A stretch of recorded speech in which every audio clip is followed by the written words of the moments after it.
السلام عليكم أصدقائي. النهاردة معنا ريفيو عن قرية سياحية من فئة ال5 نجوم، وبشكل حصري على قناة بيت القرية المصرية.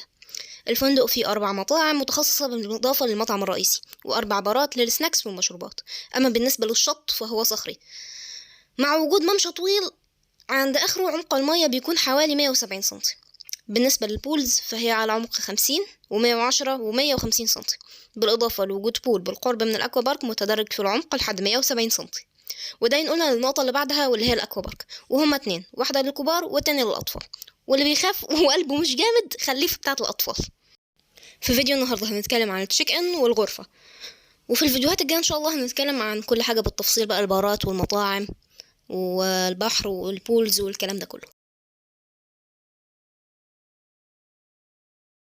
ووصلنا معاكم لمدخل القرية. لو تلاحظوا فيه فهدين كده لونهم فضي شكلهم كيوت، مش عارفة ازاي كيوت وفهدين، هما مش باينين قوي دلوقتي في التصوير، بس يعني هيبانوا دلوقتي بشكله اوضح اكتر.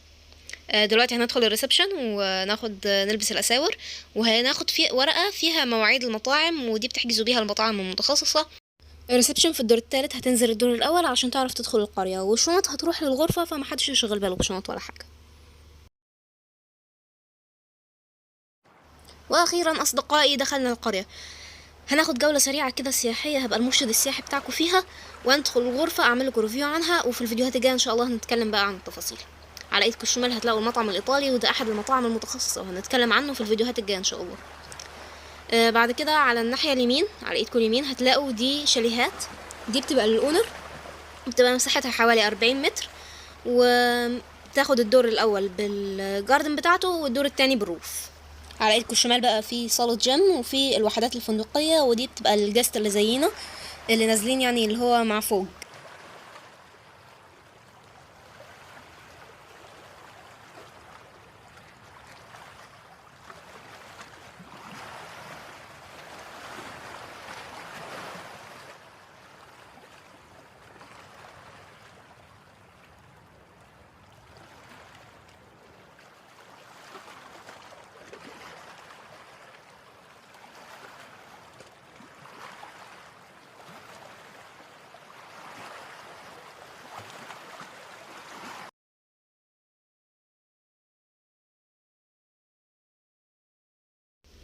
دي بقى الغرفة بتاعتنا، احنا اخدناها سويت، ودي بتبقى مزدوجة. السقف معمول بالجبسون بورد، وفي تسريحة ومرايتين وشاشة، ومكان لوضع الشنط، وسرير وكنبة، والكنبة بتتفتح بتبقى سرير تاني يعني، وبلكونة. وبصراحة يعني ديكور لطيف كده هادي، في فازة كده ورد صناعي جميلة هنا، أباجورة مش عارفة ايه، حاجات لطيفة يعني. طبعا الغرفة مكيفة، والتكييف فيها مركزي، مركزي يعني زي كده.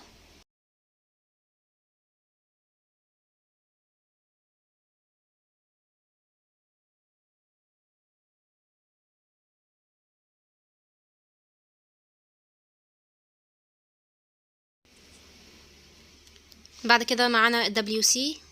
في لما ندخل هنلاقي فوط او بشكير يعني كبير، هما بيحطوا بشكير كبير 2 و2 فوط صغيرة، وممكن تطلب من السيرفيس روم تاني لو عددكم كبير.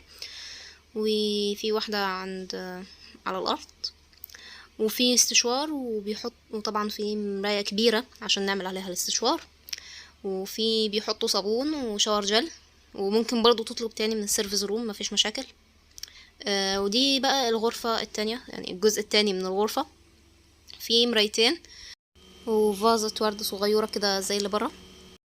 المراية دي في وش السرير، والمراية دي الديزاين بتاعها نفس الديزاين بتاع المراية اللي برا، بس يعني مفيش شاشة، هما حاطين الشعار بتاع جرافيتي 3 دلافين كده وزي موجة كده. ودي البلكونة، والسقف برضو معمول جبسون بورد زي برا. السرير فيها مزدوج، والديكور لطيف جدا. فيها تسريحة، والتسريحة عليها مراية غير المرايتين اللي في وش السرير. وبرضو فيها دولاب، وفيها ميني بار، وفيها جزامة. ديزاين الغرفة جميل ولطيف كده هادي. في هنا الكتل والشاي والنسكافيه والسكر والمعالق، و... وفي كوبايتين يعني مجات كابس، وفي 2 كاسات. الدولاب بقى فيه شماعات وفيه خزنة وفيه ارفف زي ما انتوا شايفين.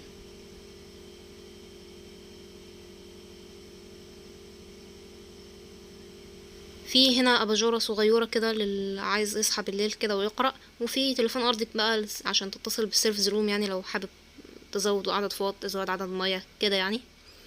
دي الميني بار اللي قلت لكم عليها، بيحطوا فيها الكولا والميه والكلام ده.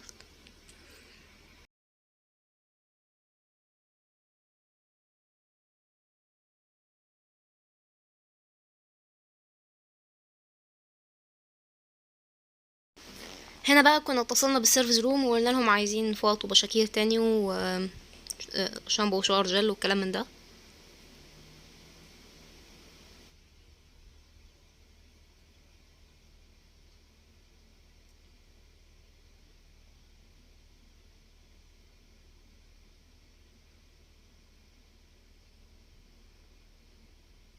وحطوا لنا كده يعني اضافه ديكور برضو على السرير.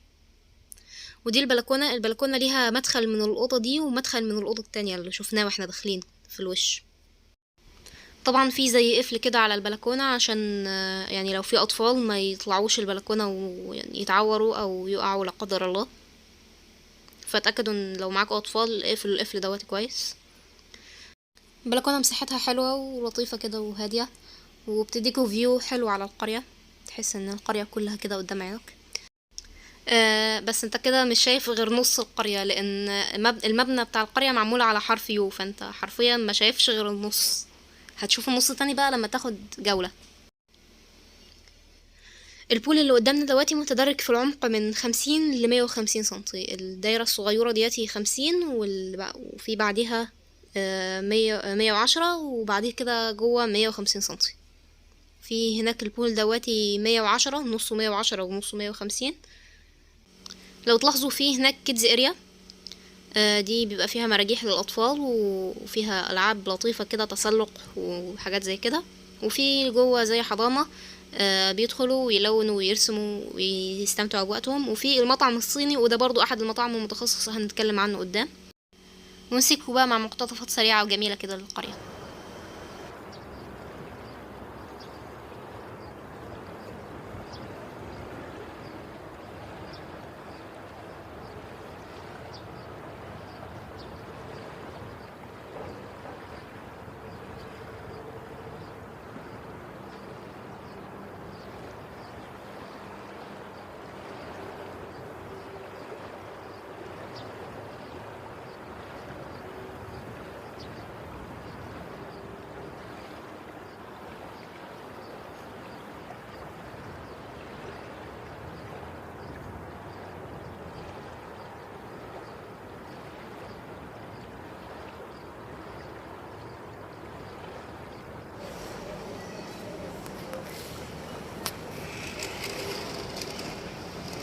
وما تنسوش تدعمونا في نهاية الفيديو باللايك والكومنت والاشتراك عشان تساهموا في انتشار الفيديو والقناة بشكل أكبر.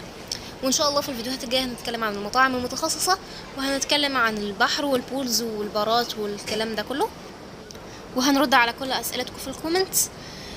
وبس، أشوفكم المرة الجاية. سلام.